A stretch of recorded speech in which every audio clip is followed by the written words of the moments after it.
Click here to subscribe our channel and do not forget to press the bell icon to get regular updates of our videos.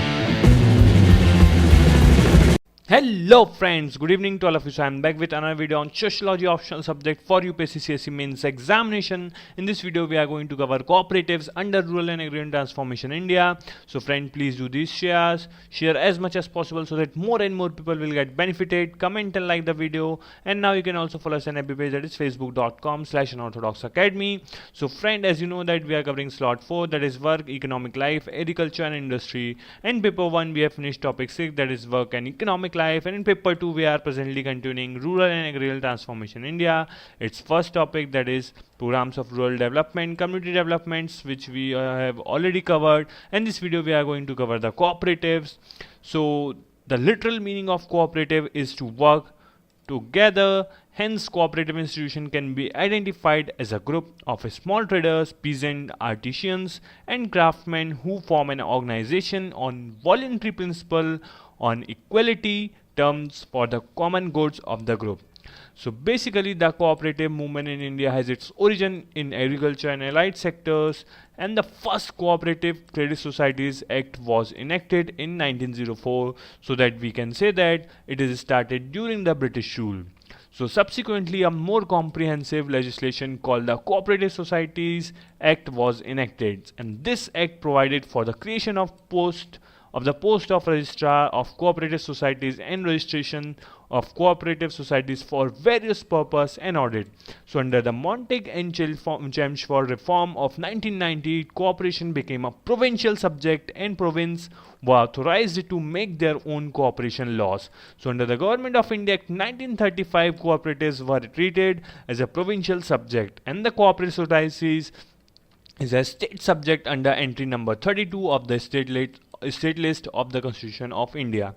So in order to cover cooperative societies with membership from more than one province, the Government of India enacted the Multi-Unit Cooperative Societies Act 1942, and this act deals with incorporation and winding up of the cooperative societies having jurisdiction in more than one province. So a need was felt for a comprehensive central legislation to consolidate laws governing cooperative societies, and this led to the enactment of Multi-State Cooperative Societies Act 1984, which is recently replaced by Multi-State Cooperative Societies Act of Multi-State Cooperative Societies Act of 2002 by the Parliament under entry number 44 of the Union List of the India. So then after independence, a cooperative assumed a greater significance in poverty removal and faster socio as well as economic growth. They became an integral part of the 5-year plans. As a result, they emerged as a distinct segment in the Indian economy. So in the first 5-year plan, it was especially stated that the success of plan would be judged, among other things, by the extent it was implemented through cooperative organizations. So in 1958, the NDC, that means National Development Council, had recommended a national policy on cooperatives. The cooperative sector has been playing a distinct and significant role in the country's process of socio-economic development. There has been a substantial growth of this sector in diverse areas of the economy during the past few decades. The number of all types of cooperative increased from 1.81 lakh in 1950-51 to 4.53 lakh in 1996 to 1997. The total membership of cooperative society increased from 1.55 crore to 20.45 crore in the same period. The cooperatives have been operating in various areas of the economy such as credit production, processing, marketing, input distribution, housing, dairy and textiles, and since some of the areas of their activities like dairying, urban banking and housing, sugar and handlooms, the cooperatives has achieved success to an extent, but there are large areas where they have not been so successful. So after independence, 3 types of cooperative largely emerged in different parts of the country, and they are: the first one is the Agriculture Credit and Multipurpose Society. So it was initiated in 1904, but due to the lack of institutional support and clear priorities, this cooperative was unable to produce the desired result. After independence, this cooperative was introduced in the tribal areas known as LAMS, that is large-scale agriculture multipurpose societies, and it was aimed to benefit tribal farmers and artisans economically. by providing them institutional credit and ensuring their products to reach market at better prices.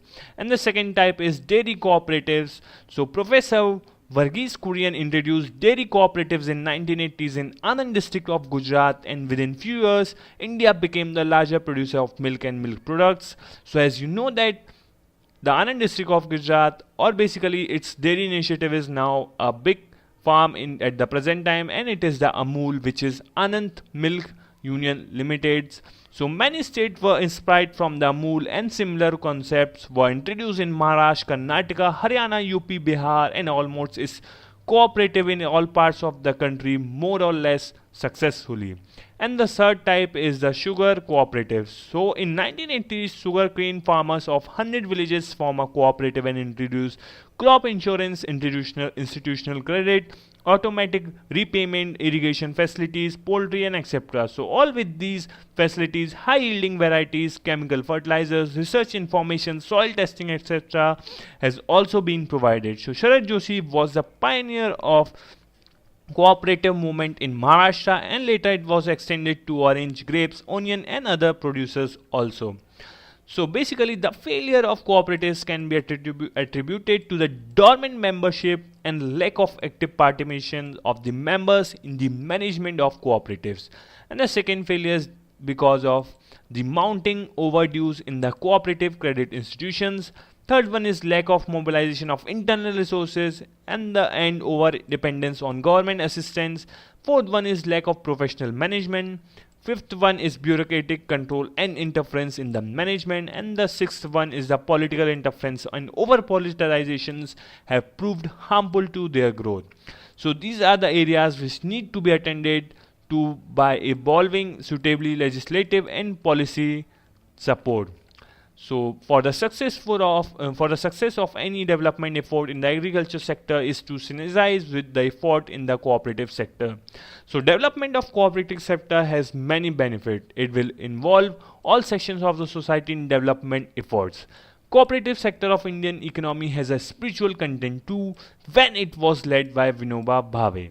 So cooperative sector has inbuilt democracy, and only those who can demonstrate their commitment and efficiency can survive in the cooperative elections. So nowadays most of the financial institutions in the cooperative sector are also run on purely commercial basis, and it is here that the state intervention can make the difference. The grants, subsidies, and aid meant for the poor farmers must be channeled through the cooperative sector. Once there are enough resources in the sector, in terms of money, there will be increased participation by the people and will result in the all-round development of the village. So the Panchayat Raj institutions and cooperative sector can bring about positive change in the rural areas. Cooperatives have extended across the entire country, and there are currently estimated 230 million members nationwide. The cooperative credit system has the largest network in the world, and the cooperatives had advanced more credit in the Indian agriculture sector than the commercial banks. In fertilizer production and distributions, the Indian fertilization cooperatives commands over 35% of the market. In the production of sugar, the cooperative share of the market is over 58%, and in cotton they have share of 60%. So the cooperative sector accounts for 55% of the looms in the hand weaving sector. So now as you see the failures or the reasons of failure, so the way forward or the solution to it was the strategy that needs to be implemented. And the first thing is that there should be programs for training personnel for computerization, internal management and record keeping, as well as improving the quality of audit of PACs, that is primary agriculture credit societies, proposed as a part of revival package must be pursued vigorously. The second one is efficient and well management societies should be motivated and facilitated to introduce structural and managerial reforms. The aim should be to transform them into models of true cooperatives that promote thrift, manage loans and repayment efficiently, and use surpluses for the collective benefit of their members. And the third thing is that successful and promising innovators need to be identified and brought forward to demonstrate to the wider cooperative community including politicians, bureaucracy, and possibilities, and the impact of institutional reforms. The aim should be to mobilize opinion to persuade and pressurize government to enact model cooperative laws and enable old model societies to migrate to them. Fourth thing is that civil society organization could play a useful role in mobilizing opinions in support of enabling and encouraging the spread of societies under the Model Cooperative Act. So this is one way to blunt the hold of the political class to implement the much needed institutional reforms. So Andhra Pradesh has such a legislation that has made it possible to establish and operate cooperatives as truly democratic, self-reliant, efficient and dynamic institutions. Their strong and proactive civil society lobby has been able to thwart attempts to bring them under the control of the registrar of cooperatives, impede registrations of such societies, and allow the old model ones to opt for the new model. This will be useful to create pressure on the government and the political class from within the cooperative movement for implementing institutional reforms of wider scope and scale. And the fifth point is that NABARD needs to play a more proactive role in inducing states to fulfill their commitment to undertake radical legal and institutional reforms and eliminate government interference in their functioning. So the next thing is that with the efforts of National Cooperative Unions of India, the central government passed the Multi-State Cooperative Societies Act and also formulated a national cooperative policy that provides greater autonomy to cooperatives. So with the passage of the Insurance Act, cooperatives have been allowed to enter into the insurance business too, and insurance is a field where the immense potential of cooperatives still remains untapped. So in the new economic environment, the cooperatives at all levels are making effort to reorient their functions according to the market demands. So the cooperatives are also considered to have immense potential to deliver goods and services in areas where both the state and private sector have failed. So Daniel Thorner studied 117 cooperatives in 1950s, and he found that the rigid caste system and the lack of strong institutional capacity was the reason behind the failure of the cooperatives.